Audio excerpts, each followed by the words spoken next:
ഈശോയിൽ ഏറ്റവും സ്നേഹമുള്ള ദൈവമക്കളെ, കുടുംബ വിശുദ്ധീകരണ ശുശ്രൂഷയുടെ 26ാമത്തെ ദിവസത്തിലേക്ക് നമ്മൾ പ്രവേശിച്ചിരിക്കുകയാണ്. എല്ലാവരെയും ദൈവം സമർത്ഥമായിട്ട് അനുഗ്രഹിക്കട്ടെ. നിങ്ങളെയും നിങ്ങളുടെ കുടുംബത്തെയും കുടുംബാംഗങ്ങളെയും നിങ്ങളുടെ കുടുംബത്തിൻ്റെ എല്ലാ നിയോഗങ്ങളെയും അവിടുന്ന് ആശീർവദിക്കട്ടെ എന്ന് അച്ഛൻ ഈ നിമിഷം പ്രാർത്ഥിക്കുക. പ്രിയപ്പെട്ട ദൈവമക്കളെ, നിങ്ങളാരും നിരാശപ്പെട്ടു പോകരുത്. ഇത്രയും ദിവസമായിട്ടും എൻ്റെ കുടുംബത്തിൽ ഒരു അത്ഭുതം നടന്നില്ലല്ലോ, എൻ്റെ ജീവിതത്തിൽ ഒരു മാറ്റങ്ങൾ സംഭവിച്ചില്ലല്ലോ, ഞാൻ വെച്ച നിയോഗങ്ങളൊന്നും സാധിച്ചു കിട്ടിയില്ലല്ലോ എന്ന് ആരും നിരാശപ്പെടരുത്. കാരണം ഓരോ ദിവസവും നൂറുകണക്കിന് ദൈവമക്കളെ ദൈവം ഏറ്റെടുക്കുന്നതായിട്ടും ദൈവം സ്പർശിക്കുന്നതായിട്ടും ദൈവം അവരുടെ കുടുംബത്തെ ആശീർവദിക്കുന്നതായിട്ടും വളരെ വെളിപ്പെടുത്തലുകൾ, സാക്ഷ്യങ്ങൾ കിട്ടിയിട്ടുണ്ട്. അതുകൊണ്ട് അച്ഛൻ നിങ്ങളോട് പറയുവാണ്, ആരെയും ദൈവം വെറും കയ്യോടെ പറഞ്ഞയക്കില്ല. നിങ്ങളെ ദൈവം തൊട്ടിരിക്കും. പ്രിയപ്പെട്ട മക്കളെ, ഇപ്രകാരം ദൈവം അനുഗ്രഹിച്ചു എന്ന് സാക്ഷ്യപ്പെടുത്തിയ വ്യക്തികളോട് ചോദിക്കുമ്പോൾ അവർ പറയുന്ന ഒരു കാര്യം ഇപ്രകാരമാ: ഞങ്ങൾക്ക് വേണ്ടി മാത്രമല്ല പ്രാർത്ഥിച്ച്, മറിച്ച് ഈ ശുശ്രൂഷയിൽ പങ്കുചേരുന്ന മുഴുവനും ദൈവമക്കൾക്ക് വേണ്ടി ഞങ്ങൾ പ്രാർത്ഥിക്കാൻ തുടങ്ങിയപ്പോൾ ദൈവം ഞങ്ങളുടെ ജീവിതത്തിൽ സ്പർശിച്ചു, അനുഗ്രഹിച്ചു എന്നുള്ള സത്യം. അതുകൊണ്ട് ഒന്നും കൂടി അച്ഛൻ പറയുവാണ്, നിങ്ങൾ നന്നായിട്ട് പ്രാർത്ഥിക്കണം. നിങ്ങൾക്ക് വേണ്ടിയല്ല, നിങ്ങൾക്ക് വേണ്ടി ഒപ്പം തന്നെ ഇതിൽ സംബന്ധിക്കുന്ന ഇതേ നിയോഗമുള്ള എല്ലാവരെയും ദൈവം ഏറ്റെടുത്ത് അനുഗ്രഹിക്കാനായിട്ട് നിങ്ങൾ വില കൊടുത്ത് പ്രാർത്ഥിക്കുക. ജപമാല വില കൊടുത്ത് നിങ്ങൾ ചെല്ലുക. സാധിക്കുന്ന ദിവസങ്ങളിൽ മുഴുവനും പരിശുദ്ധ ബലിയർപ്പിക്കുക. നിങ്ങൾ ആ ദിവസങ്ങളെല്ലാം പ്രാർത്ഥനയുടെ ദിവസങ്ങളാക്കി മാറ്റുക. നിങ്ങളുടെ വീടെല്ലാ വെള്ളിയാഴ്ചയും വെഞ്ചിരിക്കുക. പ്രസാദപര അവസ്ഥയിലായിരിക്കാനായിട്ട് പ്രത്യേകം നിങ്ങൾ ശ്രദ്ധിക്കുക. അതോടൊപ്പം തന്നെ വെള്ളിയാഴ്ച ദിവസങ്ങളിൽ വെഞ്ചരിച്ച കുന്തിരിക്കുമെന്ന് ധൂപിച്ചുകൊണ്ട് നിങ്ങളുടെ കുടുംബത്തെ നിങ്ങളൊന്ന് ആശീർവദിക്കുക. പ്രിയപ്പെട്ട മക്കളെ, ഇപ്രകാരം കുടുംബത്തിന് വേണ്ടി വില കൊടുക്കുന്ന ആരൊക്കെ ഉണ്ടോ അവരെയൊക്കെ ദൈവം ഈ ശുശ്രൂഷയിലൂടെ അനുഗ്രഹിക്കുമെന്നത് ഉറപ്പായിട്ടുള്ള സത്യമാണ്, കാര്യമാണ്.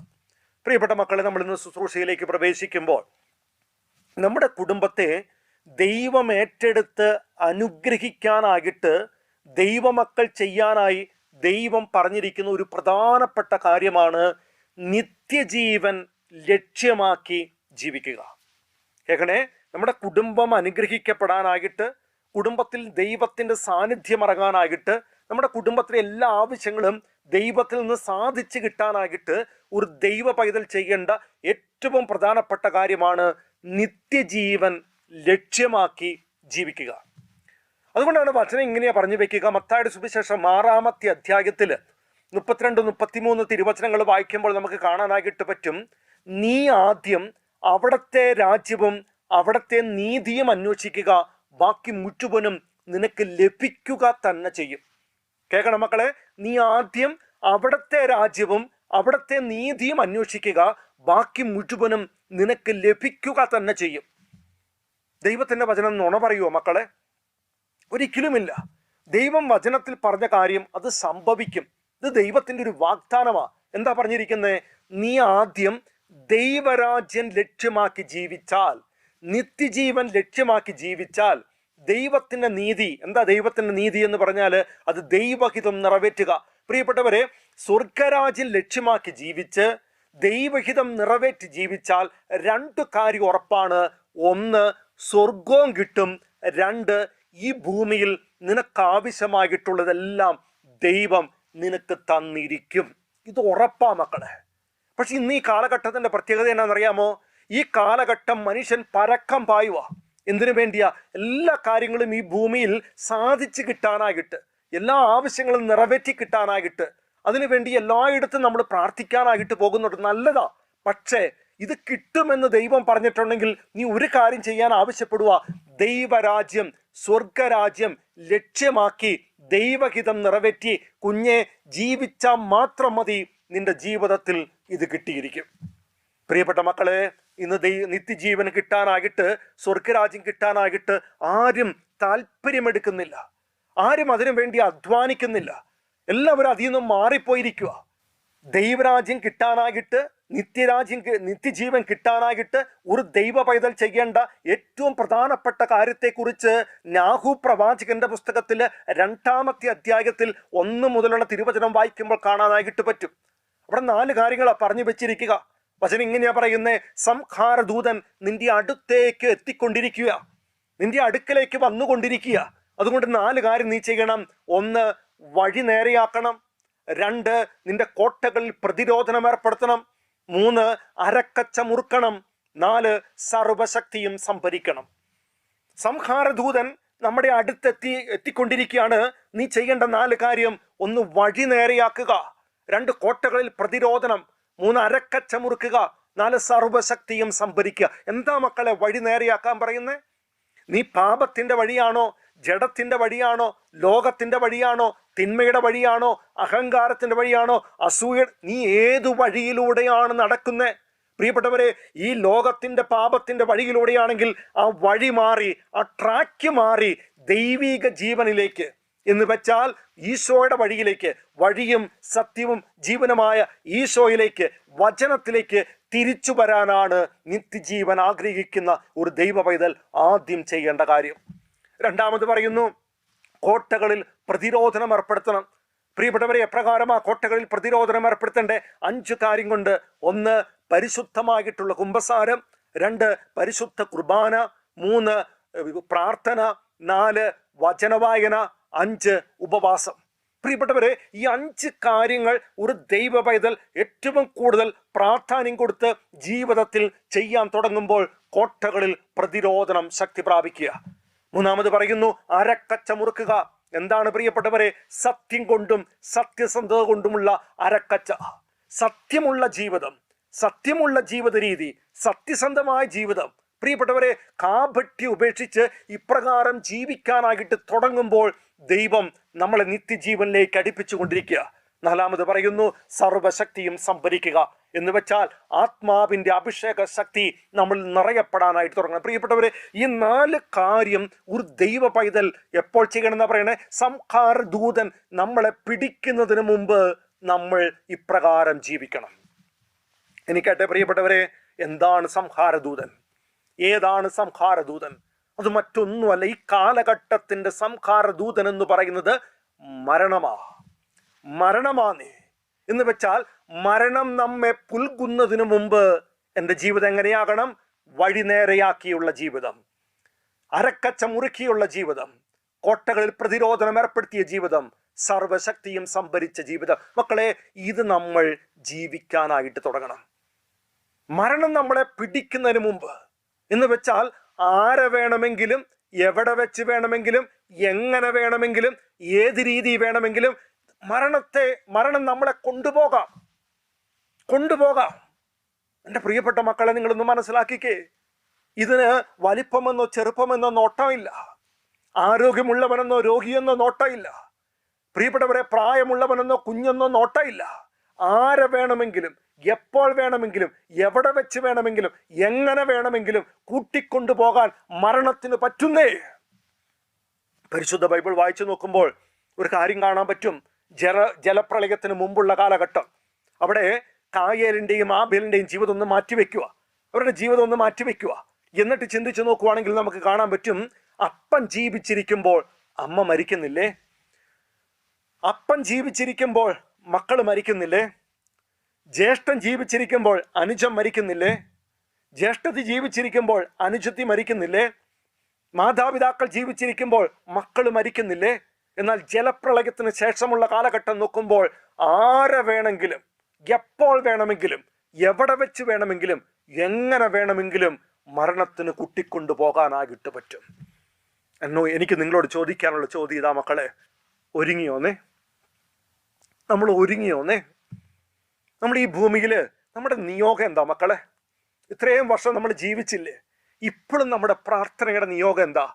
ഈ ഭൂമിയിലെ സകല കാര്യവും കിട്ടണം. എത്ര പേർക്ക് നിയോഗമുണ്ട്? എനിക്ക് നിത്യജീവൻ കിട്ടണം, എൻ്റെ ജീവിത പങ്കാളി സ്വർഗത്തിലെത്തണം, എൻ്റെ മക്കൾ സ്വർഗത്തിലെത്തണം, എൻ്റെ മാതാപിതാക്കൾ സ്വർഗത്തിലെത്തണം. ഈ നിയോഗം വെച്ച് ബലിയർപ്പിക്കുന്ന, ഈ നിയോഗം വെച്ച് ജീവിക്കുന്ന, ഈ നിയോഗം വെച്ച് ഇതിനു വേണ്ടി അധ്വാനിക്കുന്ന എത്ര മക്കൾ ഇന്ന് ഈ കാലഘട്ടത്തിലുണ്ട്? മക്കളെ, നമ്മൾ എത്ര വർഷം ഈ ഭൂമിയിൽ ജീവിച്ചു? 20, 30, 40, 50, 60. ഈ 60 വർഷം നമ്മൾ എന്താ നേടിയെടുത്തേ? നല്ല വീടുണ്ടാക്കിയില്ലേ? നന്നായി ഭക്ഷിച്ചില്ലേ? നമ്മൾ നല്ല ഒത്തിരി സ്ഥലങ്ങൾ മേടിച്ചു കൂട്ടിയില്ലേ? നല്ല ജോലി കിട്ടിയില്ലേ? നല്ല വിദ്യാഭ്യാസം കിട്ടിയില്ലേ? നല്ല അറിവ് കിട്ടിയില്ലേ? നല്ല കഴിവുണ്ടായില്ലേ? നല്ല വാഹനം ഉണ്ടായില്ലേ? ബാങ്ക് ബാലൻസ് കിട്ടിയില്ലേ? സ്വർണം കിട്ടിയില്ലേ? എല്ലാം ഈ ഭൂമിയിൽ നേടിയെടുക്കാൻ പറ്റുന്ന പലതും നമ്മൾ നേടിയെടുത്തു. കുഞ്ഞേ, നമ്മൾ മരിച്ചാൽ സ്വർഗം കിട്ടുമോന്നേ? ഇതെല്ലാം കിട്ടി, എന്തെങ്കിലും കൊണ്ടുപോകാൻ പറ്റുമോന്നേ? ഒരു കാര്യമെങ്കിലും കൊണ്ടുപോകാൻ പറ്റുമോന്നേ? നമ്മുടെ ഈ അധ്വാനം മുഴുവനും വ്യർത്ഥമാവില്ലേ? എല്ലാം ഇവിടെ ഇട്ടിട്ട് പോകണ്ടേ? മക്കളെ, കുറച്ച് കഴിയുമ്പോൾ നമുക്ക് പോണം, ഇവിടുന്ന് വിട്ടു പോണം. ഞാൻ ചോദിക്കുന്ന ചോദ്യം, നമുക്ക് അവിടെ വസിക്കാൻ ഒരു ഗേഹം ഉണ്ടാക്കിയോ? അവിടെ വസിക്കാൻ ഒരു വീടുണ്ടാക്കിയോ? അവിടെ വസിക്കാനായിട്ടൊരു ഭവനം നമ്മൾ ഉറപ്പിച്ചോ? ഉണ്ടാക്കിയോ? എന്താ മക്കളെ നമ്മൾ അധ്വാനിച്ച്? സ്വർഗം കിട്ടാൻ ആരാ അധ്വാനിക്കുന്നത്? അതുകൊണ്ട് എനിക്ക് നിങ്ങളോട് ഇനിയും പറയാനുള്ള കാര്യം ഇതാ, നിത്യജീവൻ സ്വർഗം ലക്ഷ്യമാക്കി ജീവിച്ച് എല്ലാം കിട്ടും മക്കളെ. ഒന്നും നഷ്ടപ്പെട്ടു പോകില്ല. ഈ ഭൂമിയിലെല്ലാം നമ്മൾ നേടിയെടുത്തിട്ട് അവസാനം സ്വർഗം കിട്ടിയില്ലെങ്കിൽ നമ്മുടെ ഈ ജീവിതം കൊണ്ട് എന്താ ഗുണം ഉണ്ടായേ? എന്താ ഫലം ഉണ്ടായേ? അതുകൊണ്ട് സ്വർഗം ലക്ഷ്യമാക്കി എൻ്റെ പ്രിയപ്പെട്ട മക്കളൊന്ന് ജീവിക്കാൻ തുടങ്ങിക്കേ. നമ്മളൊക്കെ ഒരു പിക്നിക്ക്, ഒരു തീർത്ഥാടനത്തിന് പോകുമ്പോൾ, ഒരു വേളാങ്കണ്ണി തീർത്ഥാടനത്തിന് പോവുകയാണെങ്കിൽ എന്തോരാ ഒരുങ്ങുന്നേ അല്ലേ? ഓരോ കാര്യവും ഒരുങ്ങും. നമ്മൾ അവിടെ ചെല്ലുമ്പോൾ ഇടാനുള്ള ഡ്രസ്സ് ഉൾപ്പെടെ സകല കാര്യവും ഒരുങ്ങും. മക്കളെ, കുറച്ച് നാൾ കഴിയുമ്പോൾ നിത്യമായിട്ട് ഈ ലോകത്തിൽ നിന്ന് പോകുവാട്ടോ. ഈ ലോകത്തിൽ നിന്ന് എന്നേക്കുമായിട്ട് വിട പറയും, പിന്നെ വരില്ല. പക്ഷേ ഒരു നല്ല സ്ഥലം കിട്ടാൻ ഒരുങ്ങിയോന്നേ? ചിലപ്പോൾ നമുക്ക് കുറച്ച് ദിവസം കാണുള്ളൂ, കുറച്ച് മാസമാ, കുറച്ച് ആഴ്ചകളാ, കുറച്ച് വർഷം ഇനി കാണുള്ളൂ നമ്മുടെ കയ്യിൽ. ഒത്തിരി നാളില്ലായിരിക്കാം മക്കള്. പക്ഷേ ഇവിടുന്ന് പോകുമ്പോൾ എനിക്ക് സ്വർഗം കിട്ടാൻ ഞാൻ എന്താ അധ്വാനിച്ചേക്കണേ? കഴിഞ്ഞ നാളില് ഒരു ഹോസ്പിറ്റലിൽ ഒരു കുഞ്ഞിന് വേണ്ടി പ്രാർത്ഥിക്കാൻ ചെന്നപ്പോൾ, പ്രാർത്ഥന കഴിഞ്ഞിറങ്ങി ഐസിയുവിൻ്റെ ഫ്രണ്ടിൽ വന്നപ്പോൾ, എൻ്റെ പ്രിയപ്പെട്ടവരെ, ഒരപ്പനും അമ്മയും ഒരു ചെറിയ 2 മാതാപിതാക്കളിരുന്ന് കരയുവാ. ഞാൻ ചോദിച്ചു, എന്ത് പറ്റി? നിങ്ങളുടെ കുഞ്ഞ് ഒത്തിരി നാൾ കൂടി പ്രാർത്ഥിച്ച് കിട്ടിയ ഒരു കുഞ്ഞുമാവയാ. 3 വർഷമായി കല്യാണം കഴിഞ്ഞിട്ട്, 3 മാസമേ ആയുള്ളൂ. ഐസിയുവിലാച്ചാ, അനക്കമില്ല. ഒന്ന് പ്രാർത്ഥിക്കാമോ? ഞാൻ പ്രാർത്ഥിക്കാമെന്ന് പറഞ്ഞുകൊണ്ടിരുന്നപ്പോൾ ഒരു നേഴ്സ് വന്ന് ഇവരെ വിളിച്ചു. ഞാൻ ഇവരുടെ കൂടെ അകത്ത് കയറി. എൻ്റെ പ്രിയപ്പെട്ടവരെ, ആ ഡോക്ടർ ആ മകനെ ഇങ്ങോട്ട് ചേർത്ത് പിടിച്ചിട്ട് പറഞ്ഞു, സോറി, കൊച്ചു പോയി. 9ാം ക്ലാസ്സുകാരൻ കഴിഞ്ഞ നാളിൽ അവൻ രാത്രി ഒരു 10 മണിയായപ്പോൾ കിടന്നുറങ്ങി. നേരം വെളുത്ത് 5 മണിക്ക് മമ്മി വന്ന് മുട്ടി പഠിക്കാനാകിട്ട്. മക്കളെ, മുട്ടിയപ്പോൾ കൊച്ചിന് അനക്കയില്ല. തട്ടി മുട്ടിയൊക്കെ നോക്കിയിട്ട് അനക്കയില്ല. ഹോസ്പിറ്റലിൽ ചെന്നപ്പോൾ ഡോക്ടർ പറഞ്ഞു, പോയി. ഇത്രയേ ഉള്ളൂ മക്കളെ, ഇത്രയൊക്കെ ജീവിതമുള്ളൂ. നാളെ നേരം വെളുക്കുമോ എന്ന് നമുക്ക് അറിഞ്ഞുകൂടാ. കഴിഞ്ഞ നാളിൽ 20 വർഷത്തെ അധ്വാനം കൊണ്ടുണ്ടാക്കിയ പണം വെച്ച് നല്ലൊരു 2 നില കെട്ടിടം പണിതു. നാളെ വെഞ്ചിരിപ്പാണെങ്കിൽ തലേദിവസം ആളുകളൊക്കെ ഒത്തിരി ആളുകളൊക്കെ വന്നുകൂടി എല്ലാം നല്ലതായിട്ട് പറഞ്ഞു. ആ അപ്പച്ചൻ ഇങ്ങനെ ചിന്തിച്ചു, വീട് വെഞ്ചിരിച്ചിട്ട് അകത്ത് കിടക്കുന്നുള്ളൂ. അതുകൊണ്ട് അപ്പച്ചൻ ആ കാണുന്ന ഇറകത്ത് എന്ന് വെച്ചാൽ കാർപോർച്ചിൽ ഒരു തോർത്ത് വിരിച്ചിട്ടിട്ട് അവിടെ കിടന്നു. നേരം വെളുക്കാൻ ഒരു 4:30 ആയ സമയമായപ്പോൾ ജീവിത പങ്കാളി വന്ന് വിളിച്ചപ്പോൾ അനക്കയില്ല. ഹോസ്പിറ്റലിൽ ചെന്നപ്പോൾ ഡോക്ടർ പറഞ്ഞു, പോയി. ഇത്രയേ ഉള്ളൂ മക്കളെ. ഈ ലോകത്തിൽ മരണത്തെ തടഞ്ഞു നിർത്താൻ ഒരു വൈദികനോ, ഒരു ഡോക്ടറിനോ, ഒരു നേഴ്സിനോ, ഒരു സിദ്ധനോ, മക്കളെ, ഒന്നിനും, ഒരു മനുഷ്യനും പറ്റില്ല കേട്ടോ. മരണം വന്ന് ഇങ്ങനെ അങ്ങോട്ട് പിടിച്ചാൽ നമ്മളെയും കൊണ്ടേ പോകൂ. എനിക്കൊന്ന് യാത്ര പറയാനുണ്ട്, എനിക്കൊന്ന് കുമ്പസാരിക്കാനുണ്ട്, ചില കാര്യം പറഞ്ഞേൽപ്പിക്കാനുണ്ട്, എനിക്കൊന്ന് ഒരുങ്ങാനുണ്ട്. നീ എന്തൊക്കെ കെഞ്ചിയാലും അത് നമ്മളെ കൊണ്ടുപോകും. അതുകൊണ്ട് എൻ്റെ പ്രിയപ്പെട്ട മക്കളോട് എനിക്കിന്ന് പറയാനുള്ളത്, ഒരുങ്ങാട്ടോ. നമുക്ക് ഒരുങ്ങാം, നമ്മുടെ വഴി നേരെയാക്കാം, നമ്മുടെ അരക്കച്ച മുറുക്കാം, കോട്ടകളിൽ പ്രതിരോധനം ഏർപ്പെടുത്താം, സർവശക്തിയും സംഭരിക്കാം. അങ്ങനെ ഒരുങ്ങി ജീവിച്ച് സ്വർഗരാജ്യം, നിത്യജീവൻ ലക്ഷ്യമാക്കി ജീവിക്കാൻ തുടങ്ങിക്കോ. നിന്റെ ഭവനത്തിൽ നിനക്ക് ആവശ്യമുള്ളതെല്ലാം കിട്ടും. ദൈവത്തിൻ്റെ വാഗ്ദാനമാ. നമുക്ക് പ്രാർത്ഥിക്കാട്ടോ. ഇന്ന് പരിശുദ്ധ ആരാധനയിൽ പ്രത്യേകം പ്രാർത്ഥിക്കണം. എല്ലാവർക്കും ഈ ശുശ്രൂഷയിൽ സംബന്ധിക്കുന്ന മുഴുവനും മക്കൾക്ക് നിത്യജീവൻ കിട്ടാൻ, ഇതിനെതിരായി നിൽക്കുന്ന എല്ലാ പൈശാചിക കെട്ടുകളും അഴിഞ്ഞു മാറാൻ നമ്മൾ ബന്ധിച്ച് പ്രാർത്ഥിക്കാനായിട്ട് പോകുക. അതുകൊണ്ട് എൻ്റെ പ്രിയപ്പെട്ടവരെ, നന്നായിട്ട് പരിശുദ്ധ അമ്മയോട് ചേർന്ന് നിങ്ങൾ അതിനുശേഷം ജപമാല ചൊല്ലുമ്പോൾ നല്ല തീഷ്ണതയോടെ സ്വർഗം ലക്ഷ്യമാക്കി ജീവിക്കാനുള്ള കൃപ നമുക്കെല്ലാം കിട്ടാൻ, എല്ലാവരും സ്വർഗത്തിൽ എത്തിച്ചേരാനുള്ള കൃപ കിട്ടാനായിട്ട് ആഗ്രഹിച്ചുകൊണ്ട് നമുക്ക് പരിശുദ്ധ ആരാധനയിലേക്ക് പ്രവേശിക്കാം. സർവശക്തനായ ദൈവം നമ്മളെല്ലാവരെയും അനുഗ്രഹിക്കട്ടെ, ഇപ്പോഴും എപ്പോഴും എന്നേക്കും. ആമേൻ. പരിശുദ്ധ പരമദിവികാരുണ്യ ഈശോയ്ക്ക് എന്നേരവും ആരാധനയും സ്തുതിയും പുകഴ്ചയും ഉണ്ടായിരിക്കട്ടെ. നിത്യസ്തുതിക്ക് യോഗ്യനായ പരിശുദ്ധ പരമദിവികാരുണ്യ ഈശോയ്ക്ക് എന്നേരവും ആരാധനയും സ്തുതിയും പുകഴ്ചയും ഉണ്ടായിരിക്കട്ടെ. ഞങ്ങളെ അനുഗ്രഹിക്കുന്ന ദിവികാരുണ്യ ഈശോയ്ക്ക് നേരവും ആരാധനയും സ്തുതിയും പുകഴ്ചയും ഉണ്ടായിരിക്കട്ടെ. നമുക്ക് സമർപ്പിക്കാം മക്കളെ. നമ്മുടെ കുടുംബത്തെ എല്ലാം സമർപ്പിച്ചിട്ട് ഈശോയുടെ കരുണയ്ക്കായിട്ട് യാചിക്കട്ടെ. കരുണയൊഴുക്കണേ അപ്പാ, തിരുഹൃദയത്തീന്ന് കരുണയൊഴുക്കണമേ. ആ മുറിവിൽ നിന്നൊഴുകുന്ന ജലവും രക്തവും ഞങ്ങളുടെ മേൽ കരുണയായിട്ട് ഒഴുകട്ടെ. ശരണപ്പെടുന്നു അപ്പ. ഈശോയെ, ഞാൻ അങ്ങിൽ ശരണപ്പെടുന്നു. ഈശോയെ, എൻ്റെ കുടുംബം പൂർണ്ണമായിട്ട് അങ്ങയുടേതാ. ഞങ്ങൾ ശരണപ്പെടുക. കുടുംബാംഗങ്ങൾ പൂർണ്ണമായിട്ട് അങ്ങയുടേതാ. ശരണപ്പെടുക. ഞങ്ങളുടെ കുടുംബത്തിലെ എല്ലാ കുരുക്കുകളും അഴിക്കണമേ, എല്ലാ കെട്ടുകളും അഴിക്കണമേ. ഞങ്ങളുടെ കുടുംബത്തിലെ കുരുക്കഴിക്കാൻ അങ്ങ് സ്വർഗത്തിൽ നിന്ന് പറഞ്ഞയച്ച പരിശുദ്ധി അമ്മയായ അമ്മ മാതാവിനോട് ചേർന്ന് ഈ നിമിഷം ഞങ്ങൾ പ്രാർത്ഥിക്കുന്നു. എല്ലാ കുടുംബത്തിലെ എല്ലാ അസ്വസ്ഥതകൾ, എല്ലാ കുരുക്കുകൾ, തടസ്സങ്ങൾ, സ്വാധീനങ്ങൾ എല്ലാം എടുത്തു മാറ്റി വലിയ അഭിഷേകം കുടുംബത്തിൽ നിറയട്ടെ, ശക്തി ധരിക്കട്ടെ. നിങ്ങൾ പ്രാർത്ഥിച്ച് നന്നായിട്ടൊന്ന് ഉള്ളുരുകി നിങ്ങളുടെ ആ നിയോഗങ്ങളൊക്കെ ഒന്ന് ചേർത്ത് വെച്ചിട്ട് ഹൃദയം ഉരുക്കി ഒന്ന് പ്രാർത്ഥിച്ച് ഈശോ ഇടപെടും മക്കളെ. തള്ളിക്കളയില്ലാട്ടോ. ഒരു വ്യക്തി പോലും വ്യർത്ഥമായിട്ടിരിക്കല്ലേ. നന്നായിട്ടൊന്ന് പ്രാർത്ഥിക്കുന്നു. കന്യകാമറിയമേ, അപേക്ഷമായി വരുന്ന ഓരോ ദൈവമക്കളെയും ഒരിക്കലും ഉപേക്ഷിക്കാത്ത വാത്സല്യനിധിയായ അമ്മേ, ഹൃദയത്തിൽ നിറയുന്ന ദൈവസ്നേഹവും അനന്തമായ കാരുണ്യവും കൊണ്ട് സദാ പ്രവർത്തന നിരതമായ കരങ്ങളോടുകൂടിയ മാതാവേ, ഞങ്ങളുടെ ജീവിതത്തെ കഠിനമായി ബന്ധിക്കുന്ന കെട്ടുകളെ അമ്മയുടെ കരുണ നിറഞ്ഞ കണ്ണുകളാൽ കടാക്ഷിക്കണമേ. ഞങ്ങൾ എത്ര നിസ്സാരനാണെന്ന് നീ അറിയുന്നുവല്ലോ. ഞങ്ങളുടെ വേദന അമ്മ ഗ്രഹിക്കുന്നുവല്ലോ. ജീവിതത്തിൻ്റെ കെട്ടുകളുടെ ആധിക്യം എത്ര ഗാഢമായി ഞങ്ങളെ ബാധിച്ചിരിക്കുന്നുവെന്ന് അമ്മ മനസ്സിലാക്കുന്നല്ലോ. തൻ്റെ മക്കളുടെ ജീവിതത്തിലെ കെട്ടുകൾ അഴിക്കുവാൻ ദൈവം നിയോഗിച്ചിട്ടുള്ള അമ്മയായ പരിശുദ്ധ കന്യകാമറിയമേ, ഞങ്ങളുടെ ജീവിതത്തിൻ്റെ ചരട് ഞങ്ങൾ നിന്നെ ഭരമേൽപ്പിക്കുന്നു. തിന്മയുടെ ശക്തികൾക്കൊരിക്കലും അത് നിന്റെ കരുത്തുള്ള കരത്തിൽ നിന്ന് തട്ടിയെടുക്കാനാവില്ലെന്ന് ഞാൻ ധൈര്യപ്പെടുന്നു. നിന്റെ കൈകൾ കഴിക്കാനാവില്ലാത്ത കെട്ടുകളില്ലല്ലോ. കരുത്തുറ്റ മാതാവേ, നിന്റെ കൃപയാലും നിന്റെ പുത്രനും ഞങ്ങളുടെ വിമോചകനുമായ ഈശോയുടെ പക്കലുള്ള മാധ്യസ്ഥ ശക്തിയാലും ഈ കെട്ടിനെ നീ കയ്യിലെടുക്കണമേ. നിങ്ങളുടെ ആ നിയോഗം ഒന്ന് സമർപ്പിച്ച് ദൈവമഹത്വത്തിനായി ഈ കെട്ട് എന്നേക്കുമായി അഴിച്ചു കളയണമേ. അമ്മേ, നീയാകുന്നു എൻ്റെ ആശ്രയം. എൻ്റെ അമ്മേ, ദൈവം എനിക്ക് നൽകുന്ന ഏക ആശ്വാസം നീയാ. എൻ്റെ ദൗർബല്യത്തിൽ നീയാണ് എൻ്റെ ശക്തി. എൻ്റെ ദാരിദ്ര്യത്തിൽ നീയാണ് എൻ്റെ സമ്പത്ത്. ഈശോയോട് കൂടി നീയാണ് എൻ്റെ ബന്ധനത്തിൻ്റെ മോചനം. എൻ്റെ സുരക്ഷിതമായ അഭയമേ, എൻ്റെ അപേക്ഷ കേൾക്കണമേ. എന്നെ നയിക്കുകയും സംരക്ഷിക്കുകയും ചെയ്യണമേ. പ്രിയപ്പെട്ടവരെ, അച്ഛൻ ഈ നിമിഷം കുരുക്കഴിക്കുന്ന മാതാവിൻ്റെ ആ പ്രാർത്ഥനയെ ചൊല്ലിയേ. നമ്മുടെ കുടുംബത്തിൻ്റെ എല്ലാ കെട്ടുകളും അമ്മ വഴി ദിവികാരുണ്യ ഈശോയിലേക്ക് ചേർത്ത് വെച്ച്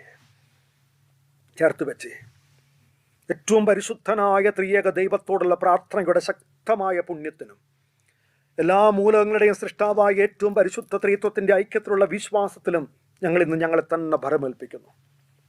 യേശുവിൻ്റെ മനുഷ്യാവതാരത്തിൻ്റെയും അവിടുത്തെ മാമോദീസായുടെയും ശക്തിക്കും, അവിടുത്തെ കുരിശുമരണത്തിൻ്റെയും സംസ്കാരത്തിൻ്റെയും ശക്തിക്കും, അവിടുത്തെ ഉത്ഥാനത്തിൻ്റെയും സ്വർഗാരോപണത്തിൻ്റെയും ശക്തിക്കും, വിധിയാളനായുള്ള അവിടുത്തെ രണ്ടാം വരവിൻ്റെ ശക്തിക്കും ഞങ്ങൾ ഇന്ന് ഞങ്ങളെ തന്നെ ഭരമേൽപ്പിക്കുന്നു. സറാഫുകളുടെ സ്നേഹത്തിൻ്റെ ശക്തിക്കും, മാലാഹമാരുടെ അനുസരണത്തിനും, നിത്യസമ്മാനം ലഭിക്കുന്നതിനുള്ള ഉദ്ധാനത്തിൻ്റെ പ്രത്യാശയ്ക്കും, പാത്രീയസ്യന്മാരുടെ പ്രാർത്ഥനകൾക്കും, പ്രവാചകന്മാരുടെ പ്രവചനങ്ങൾക്കും, അപ്പസ്തോലന്മാരുടെ പ്രബോധനങ്ങൾക്കും, കുംഭസാരക്കാരുടെ വിശ്വാസത്തിനും, കന്യകളുടെ ശുദ്ധതയ്ക്കും വിശുദ്ധരുടെ പുണ്യപ്രവൃത്തികൾക്കും ഞങ്ങൾ ഇന്ന് ഞങ്ങളെ തന്നെ ഭരമേൽപ്പിക്കുന്നു.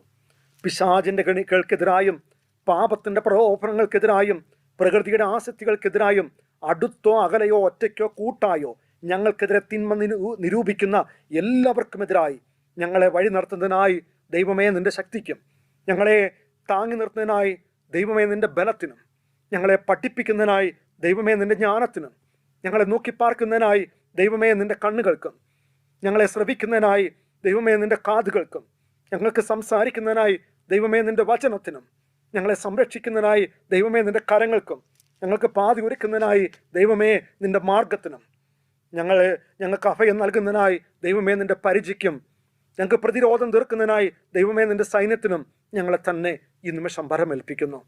ഞങ്ങളുടെ ആത്മാവിനും ശരീരത്തിനുമെതിരായി യുദ്ധം ചെയ്യുന്ന ശത്രുവിൻ്റെ എല്ലാ ഉഗ്രശക്തികൾക്കെതിരായും, വ്യാജ പ്രവാചകന്മാരുടെ എല്ലാ വശീകരണങ്ങൾക്കെതിരായും, തിന്മയുടെ എല്ലാ കറുത്ത നിയമങ്ങൾക്കെതിരായും, ദൈവനിന്ദയുടെ എല്ലാ വ്യാജ നിയമങ്ങൾക്കെതിരായും, വിഗ്രഹ ആരാധനയുടെ എല്ലാ കബളിപ്പിക്കലിനുമെതിരായും, ദുർമന്ത്രവാദികളെയും കൂടോത്രക്കാരുടെയും എല്ലാ ആഭിചാരത്തിനുമെതിരായും, മനുഷ്യാത്മാവിനെ ബന്ധനാവസ്ഥയിലാക്കുന്ന എല്ലാ അറിവുകൾക്കെതിരായും ഈ പുണ്യങ്ങൾ തേടി ഞങ്ങൾ പ്രാർത്ഥിക്കുന്നു.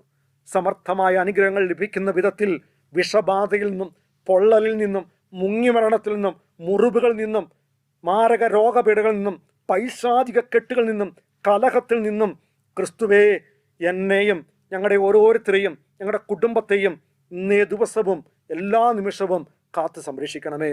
ക്രിസ്തു ഞങ്ങളുടെ കൂടെ ഉണ്ടായിരിക്കട്ടെ. ഞങ്ങൾക്ക് മുമ്പേയും ഞങ്ങൾക്ക് പിറകെയും ഞങ്ങളുടെ ഉള്ളിലും ഞങ്ങളുടെ കീഴിലും ഞങ്ങളുടെ മുകളിലും ക്രിസ്തു ഉണ്ടായിരിക്കട്ടെ. ഞങ്ങളുടെ വലത്തും ഇടത്തും ഞങ്ങളെക്കുറിച്ച് ചിന്തിക്കുന്ന എല്ലാ മനുഷ്യരുടെ ഹൃദയത്തിലും, ഞങ്ങളെക്കുറിച്ച് സംസാരിക്കുന്ന എല്ലാവരുടെയും നാവിലും, ഞങ്ങളെ കാണുന്ന എല്ലാ കണ്ണുകളിലും, ഞങ്ങളെ ശ്രവിക്കുന്ന എല്ലാ കാതുകളിലും ക്രിസ്തു ഉണ്ടായിരിക്കട്ടെ. ഏറ്റവും പരിശുദ്ധ ത്രിയേക ദൈവത്തോടുള്ള പ്രാർത്ഥനയുടെ ശക്തമായ പുണ്യത്തിനും, എല്ലാ മൂലങ്ങളുടെയും സൃഷ്ടാവായ ഏറ്റവും പരിശുദ്ധ ത്രിത്വത്തിൻ്റെ ഐക്യത്തിലുള്ള വിശ്വാസത്തിനും ഞങ്ങളിന്ന് ഞങ്ങളെ തന്നെ ഭരമേൽപ്പിക്കുന്നു. രക്ഷകർത്താവിൻ്റെതാണ്, രക്ഷകർത്താവിൽ നിന്നാണ് രക്ഷ. ഓ കർത്താവേ, എന്നേക്കും അങ്ങയോടുത്തുണ്ടാകട്ടെ. ആമേ. ഈശോയ്ക്ക് സമർപ്പിച്ചേ, കർത്താവിനെ വിളിച്ചേ. ഈശോയെ കൂടെ വരണം, മുന്നിലും പുറകിലും സൈഡിലും ഞങ്ങൾ ഉണ്ടാകണം. ഈശോയെ ഞങ്ങളെ വഴി നടത്തണം. ഈശോയെ ഞങ്ങളെ കൈപിടിച്ച് നടത്തണം. ഈശോയെ നിൻ്റെ ഹിതം നിറവേറ്റാൻ ശക്തി തരണം. നിൻ്റെ പരിശുദ്ധാത്മാവിൻ്റെ അഗ്നി ഇറക്കണമേ എന്ന്, പരിശുദ്ധാത്മാവിൻ്റെ ശക്തി ഞങ്ങളുടെ കുടുംബത്തിലേക്ക് വരണമേ എന്ന് ഉള്ളൊരുക്കി മനസ്സൊരുക്കി ആത്മാർത്ഥതയോടെ പ്രാർത്ഥിക്കട്ടെ. ഈശോയുടെ ആശീർവാദം നമുക്ക് ഈ നിമിഷം സ്വന്തമാക്കാം. നമ്മുടെ കർത്താവ് ഈശോ മിശിഹായുടെ കൃപ, പിതാവായ ദൈവത്തിൻ്റെ സ്നേഹം, പരിശുദ്ധാത്മാവിൻ്റെ സഹവാസം, ദിവ്യകാരുണ്യത്തിൻ്റെ വലിയ അഭിഷേക ശക്തി നമ്മെല്ലാവരുടെയും നമ്മുടെ കുടുംബാംഗങ്ങളുടെയും തലമുറകളുടെയും കൂടെ ഉണ്ടായിരിക്കട്ടെ, ഇപ്പോഴും എപ്പോഴും എന്നേക്കും. ആമേൻ. പരിശുദ്ധ പരമ ദിവ്യകാരുണ്യ ഈശോയ്ക്ക് നേരവും ആരാധനയും സ്തുതിയും പുകഴ്ചയും ഉണ്ടായിരിക്കട്ടെ. എൻ്റെ പ്രിയപ്പെട്ട മക്കളെ, നമ്മൾ ജപമാല ശുശ്രൂഷയിലേക്ക് പ്രവേശിക്കുമ്പോൾ നന്നായിട്ടൊന്ന് പ്രാർത്ഥിക്കണം കേട്ടോ.